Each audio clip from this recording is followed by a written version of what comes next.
Launch দিয়ে যাব, launch ওখানে রেখে আমরা বিভিন্ন ডিস্ট্রিক্টে ঘোরাফেরা করব।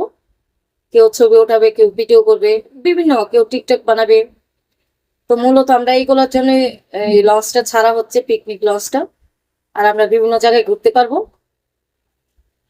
তো ওই লঞ্চের ভিতরে বারের মতন সিস্টেম আছে, বারের মতন সিস্টেম আছে।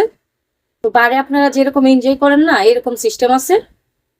আমার দুতলার মধ্যে বারের মতন সিস্টেম, এখানে নাচ গান হবে, আপনারা ড্রিঙ্কস করতে পারবেন, মানে সব রকমের পরিবেশ আছে। আর 3 তলাতে যারা ওই যে শিল্পীরা যাবে আর এই আমার গেস্টেরা যাবেন, আপনাদের উদ্দেশ্যে বলতেছি, আপনারা এনজয়ের ব্যবস্থা আছে, সবকিছুর ব্যবস্থা আছে। তো মেয়েরা এখানে গেলে আপনারা যত টাকা রেট, এত টাকা রেট করে ফুরে যাইতে পারবেন, কোনো সমস্যা না। এগুলো আমি বলবো না কত টাকা কি আসে বসে।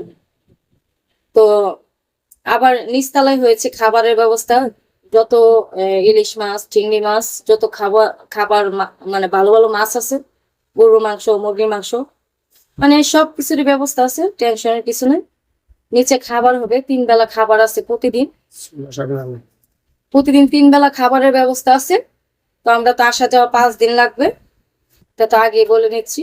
তো যারা যাবেন 5 দিনের ভ্রমণে যেতে হবে। আবার বলবেন যে আধা রাস্তা থেকে আমি চলে আসবো, তো এটা হবে না।